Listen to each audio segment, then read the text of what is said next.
Motor சைக்கிளில் அமர்ந்திருந்த நபர் மீது நேரே கொண்டு வந்து இடித்த நபர் தென்னிலங்கையில் நடந்த பகீர் சம்பவம். நடந்தது இதுதான். டக்ளஸிடம் 19 துப்பாக்கிகள், ஏனைய துப்பாக்கிகள் தொடர்பிலும் தீவிர விசாரணைகளில் மேலும் பல திடுக்கிடும் தகவல்களை கக்கும் டக்ளஸ். அடர்காட்டில் 6 ஏக்கர் நிலப்பரப்பில் கஞ்சா பயிர் செய்கை. 3,20,000க்கும் அதிகமான முதிர்ச்சியடைந்த கஞ்சா செடிகள் மிரண்டு போன பாதுகாப்பு படை. போலீஸ் அதிகாரியின் வீட்டில் தங்கிருந்து கொலைக்கான திட்டம் போட்ட கொலையாளிகள். இசாரா போன்று சிக்கிய அடுத்த பெண். விசாரணையில் கசியும் திடுக்கிடும் தகவல்கள். உயர்தர வகுப்பு மாணவனின் உயிரை பறித்த தொலைபேசி கம்பம். அதிசக்தி வாய்ந்த மோட்டார் சைக்கிளால் வந்த நிலை. கொழும்பில் வாடகை வீட்டில் தங்கியுள்ளதாக பரவும் தகவல். மகிந்த வெளியிட்ட விளக்கம். பொய் உரைத்தாரா மகன் நாமல் ராஜபக்ஷ. திடீரென்று கடும் வெள்ளத்துக்குள்ளால் ஊருக்குள் புகுந்த யானைகள். பேரிடியில் ஊர் மக்கள் ஆரம்பமாக்கியது யானை தாக்குதல்கள். மீண்டும் ஸ்ரீலங்கா கடற்பரப்புக்குள் அத்துமீறும் இந்திய கடற்படை. இன்றும் பிடிபட்ட 3 இந்திய மீனவர்கள். மீட்பு படைகள், இராணுவம், அனர்த்த முகாமைத்துவ குழுக்களை தயார் செய்யும் அரசு. மீண்டும் நாட்டில் ஏற்பட போகும் காலநிலை சீர்கேடு. மக்களுக்கு அவசர செய்தி. யக்வில கங்கோடா பகுதியில் இடம்பெற்ற விபத்தொன்று பேசு பொருளாகியுள்ளது. குறித்த பகுதியில் வசிக்கும் மர ஆலை உரிமையாளரும் பணக்கார தொழில் அதிபருமான ரோஹணவின் மகன் எனப்படும் நபரினால் குறித்த விபத்து திட்டமிட்டு நடத்தப்பட்டுள்ளதாக கூறப்படுகின்றது. குறித்த விபத்து தொடர்பில் விசாரணைகளை போலீசார் மேற்கொண்டு வருகின்றனர். இராணுவ புலனாய்வு பிரிவுக்கு கிடைத்த ரகசிய தகவல் ஒன்றை தொடர்ந்து பதுளை அப்புத்தலை காவல்துறை பிரிவுக்குட்பட்ட கல்துமுல்லை பகுதியில் பாரியளவான கஞ்சா பயிற்சியை பாதுகாப்பு படையினர் கண்டுபிடித்துள்ளனர்.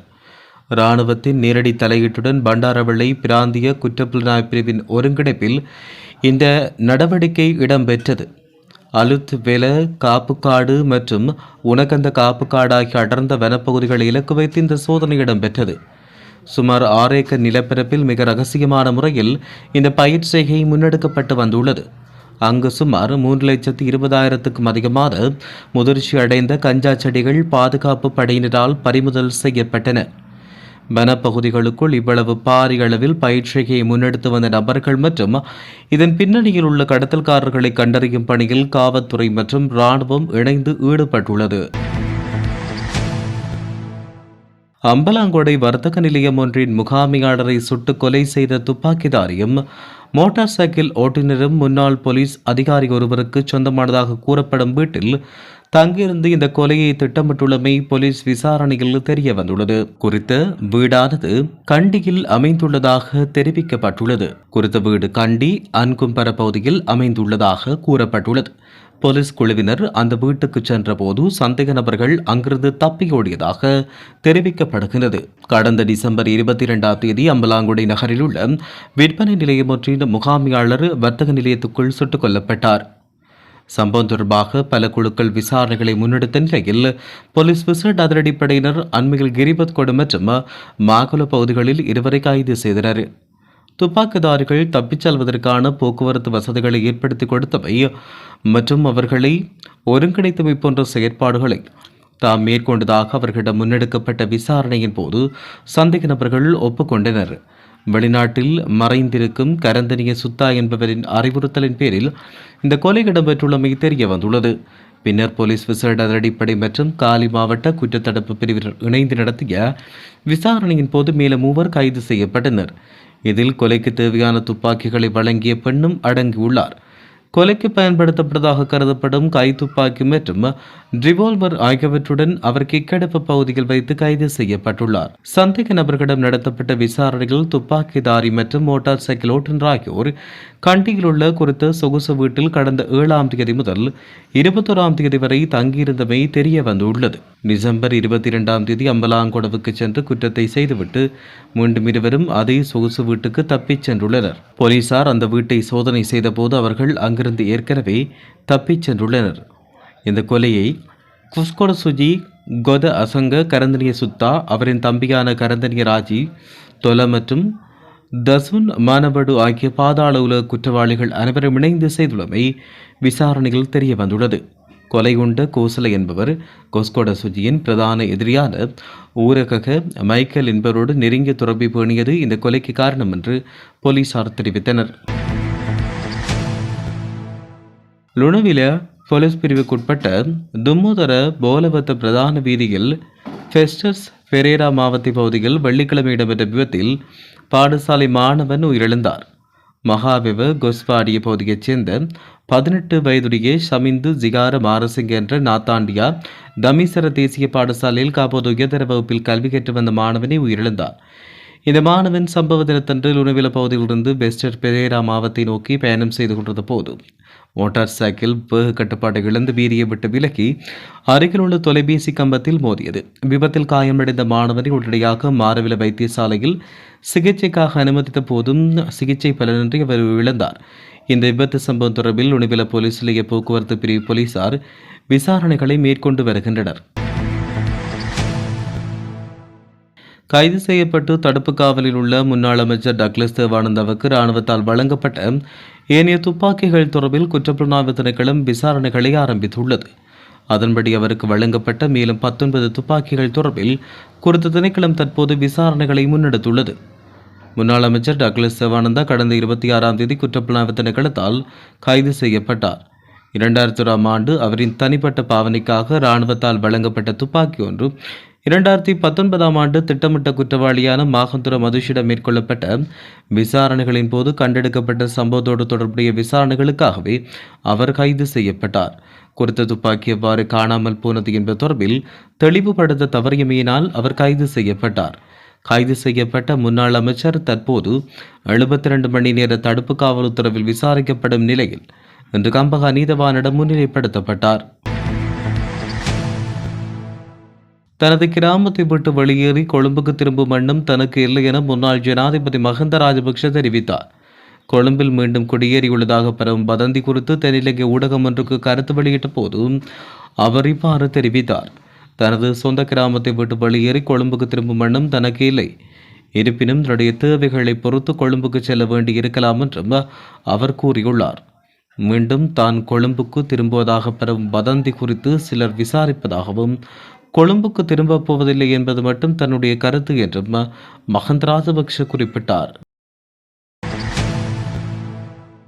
மட்டக்களப்பு மாவட்டம் மண்முனை மேற்கு பிரதேச செயலக பிரிவுக்குட்பட்ட கரவட்டி மகளவெட்டவான் நரிப்புல் தோட்டம் போன்ற பல பிரதேசங்களில் நீண்ட நாட்களாக காட்டு யானைகள் தொல்லைகளும் அட்டகாசங்களும் அதிகரித்து வரும் நிலையில் அந்த பகுதி மக்கள் கவலை அடைவதாக தெரிவிக்கின்றனர்.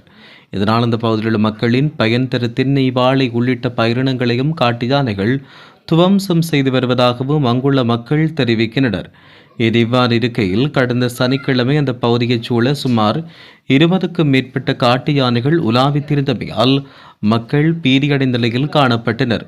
இந்நிலையில் அங்குள்ள மக்கள் விடுத்த கோரிக்கைக்கு அமைக்க வனஜீவராசிகள் பாதுகாப்பு திணைக்கள உத்தியோகத்தர்கள் அந்த பகுதிக்கு விரைந்து அந்த பகுதி மக்களுடன் இணைந்து காட்டு யானை கூட்டத்தை விரட்டுவதற்கெடுத்த முயற்சியின் பலனாக பல்வேறு பிரயத்தனங்களுக்கு மத்தியில் பாதுகாப்பாக காட்டு யானைகள் வனப்பகுதிக்குள் அனுப்பப்பட்டது. எனினும் காட்டு யானைகள் மக்கள் குடியிருப்புக்குள் உள்நுழையாமல் இருப்பதற்காக வேண்டி அங்குள்ள காட்டு யானைகளை நிரந்தரமாக அப்புறப்படுத்தி யானை பாதுகாப்பு வேலிகளை அமைப்பதற்கு அதிகாரிகள் நடவடிக்கை எடுக்க வேண்டும் என்றும் அந்த பகுதி மக்கள் கோரிக்கை விடுத்து வருகின்றனர். இலங்கை கடற்பரப்புக்குள் அத்துமீறி மீன்பிடி நடவடிக்கையில் ஈடுபட்ட குற்றச்சாட்டுக்காக 3 இந்திய மீனவர்கள் கைது செய்யப்பட்டுள்ளனர்.